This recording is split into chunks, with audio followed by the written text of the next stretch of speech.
एक तरफ होता है सैनिकों का पराक्रम, दूसरी तरफ वो बुनियादी ढांचा जो हम अपने सैनिकों को मुहैया कराते हैं। आज तक लगातार आपको यहां से सच्ची रिपोर्ट्स दिखा रहा है और हम उन इलाकों में पहुंच रहे हैं जो बेहद संवेदनशील हैं, सामरिक रूप से एक एक इलाका, एक एक इंच की भूमि जो बहुत इस समय अहम है। तो इन इलाकों तक पहुंचने के लिए जो व्यवस्था की जाती है उस पर जिस तरह से अब जोर दिया जा रहा है वो भी समझना जरूरी है, वरना एलएसी के इलाके अलग थलग पड़े रह जाते थे। पूर्वोत्तर के इलाकों में लोग कहते थे कि विकास कहाँ है, तो अब जो बर्फ से कवर हो जाता था पूरा इलाका, जो बर्फ से ढक जाता था और तवांग से संपर्क कटने का डर जहां पर रहता था, उस इलाके में एक सेला टनल बनाने की बात चल रही थी। बहुत चैलेंजिंग ये, क्योंकि दुनिया में इतनी ऊंचाई पर एक बाय लेन टनल अभी तक बना नहीं है इस लंबाई का। ये चुनौतीपूर्ण है। 2019 में काम शुरू हुआ, आज किस स्तर पर है वहां पर पहुंचकर मैंने उसका जायजा लिया और आपके लिए ये रिपोर्ट तैयार की।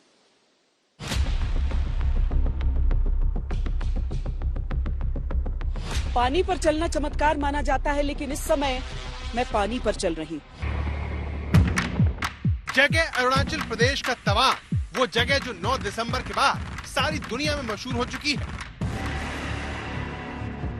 ये एक जमी हुई झील है जो लाइन ऑफ एक्चुअल कंट्रोल से लगी हुई परिस्थितियों को बयां करती है, जो बताती है कि पानी के बड़े से बड़े क्षेत्र भी, बहते हुए झरने, सब कुछ इस ठंड में जम जा रहा है। वाकई ऐसी ठंड है कि आपकी रगों में दौड़ता हुआ खून जम जाए। लगभग 14,000 फीट की ऊंचाई को टच करते हुए जो इलाके होते हैं वहां पर इस तरह की ठंड जब आ जाती है तो और परेशानियां बढ़ जाती हैं। लेकिन ये जो इलाका है, यहाँ पर चीन के मूवमेंट को देखते हुए भारतीय सेना अपनी सतर्कता को चरम पर रखती है। हिंदुस्तान की फौज का हौसला हाई है। इसकी सबसे बड़ी वजह ये सुरंग है जो चीन के खिलाफ सेना की तैयारियों के लिए गेम चेंजर साबित होने वाली है। इसीलिए तमाम दिक्कतों के बावजूद यहाँ पर तेजी से काम हो रहा है। जो काम एक आदमी करता है वहाँ पर 4 आदमी लगते हैं। तो अगर इतना भारी वजन उठा रहे हैं सब और पत्थरों को तोड़ रहे हैं, ये निर्माण कर रहे हैं, तो कितनी ज्यादा ताकत लग रही होगी। बहुत एफर्ट लगता है। बहुत ज्यादा एफर्ट लगता है। और रात को सबसे ज्यादा प्रॉब्लम है, यहाँ रात को ब्रीदिंग का प्रॉब्लम होता है। रात को नींद नहीं होता है। हम लोग को मैक्सिमम वो 2-3 घंटा नींद होता है, बाकी तो नींद होता ही नहीं। ये सबसे हमारे लिए बड़ा चैलेंजिंग है। इतनी तेजी से कहीं पर भी जो एक्सप्लोजन वर्क ही कहते हैं ना उसको, वो काम कभी भी कहीं भी पूरी दुनिया में नहीं हो पाया था इससे पहले। जिस टनल से आज तक संवाददाता श्वेता सिंह बाहर आ रही हैं, वो तवांग को अभेद किले में तब्दील करने वाली सुरंग साबित होने वाली है, जिसे पूरा करने के लिए हिंदुस्तान के कर्मवीर दिन रात काम कर रहे हैं। ये सुरंग कितनी अहमियत रखती है, इसका अंदाजा आप इसी बात से लगा सकते हैं कि कोरोना काल में भी इसमें काम बंद नहीं किया गया। चीन के बढ़ते खतरे को देखते हुए समय सरकार के हाथ से रेत की तरह निकल रहा था, लिहाजा चीन से जुड़े अंधेरे को खत्म करने के लिए सेना टनल को बनाने का काम 80% तक पूरा कर चुकी है। इस टनल को बनाने का मकसद एक ही है कि चीन के खतरे से जुड़े अंधकार में हिंदुस्तानी सैनिकों के जज्बे की लौ चलती रहे।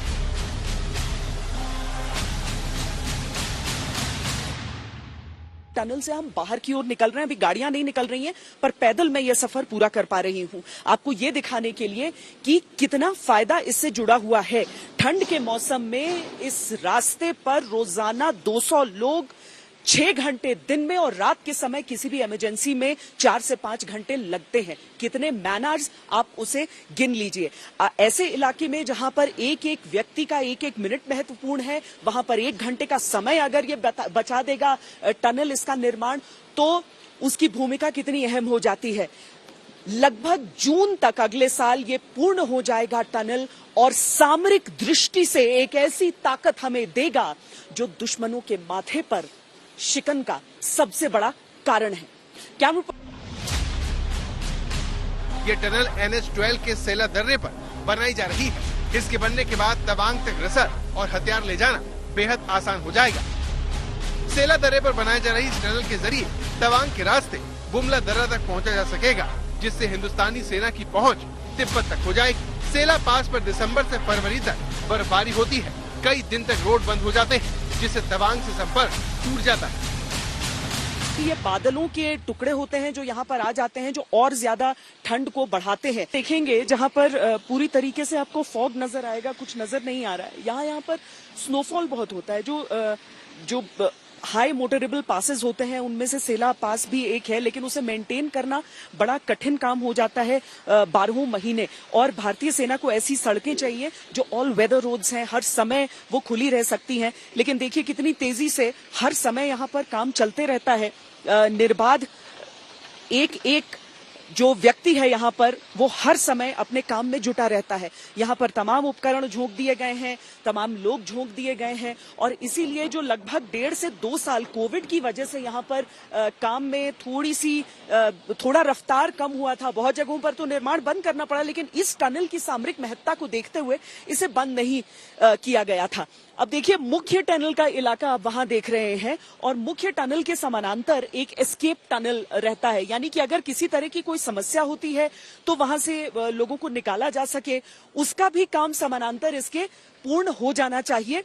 और यहाँ पर मुख्य टनल के साथ साथ आप यहाँ पर ही देख सकते हैं कि किस तरीके से एस्केप टनल भी हो जाएगा। 2023 की शुरुआत में बताया गया, लेकिन एक मोटे तौर पर जो आकलन यहाँ पर करते हैं उसके हिसाब से बताते हैं कि जून के महीने तक यहाँ का काम पूरा हो जाएगा, ताकि जो अगली ठंड का मौसम आए उस समय जो कठिनाई है वो पूरी तरीके से समाप्त हो चुकी हो। इस सुरंग की जरूरत 1962 की जंग के बाद से ही महसूस की जाने लगी। भारत जंग के लिए तैयार नहीं था और चीन धोखे से हमला कर दिया। इसमें कोई डाउट नहीं है कि पिछले कुछ सालों में हम समय के साथ चल रहे हैं। बीआरओ का बहुत काम चल रहा है।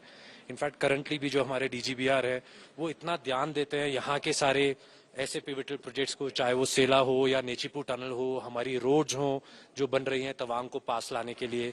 आज सेला टनल की वजह से हमारा सेला पास के ऊपर जो हमको स्नो क्लियरेंस करना पड़ता था वो करने की जरूरत नहीं पड़ेगी। तवांग ट्रूली पास आएगा, जल्दी हम तवांग पहुंच पाएंगे, विंटर्स में भी पहुंच पाएंगे।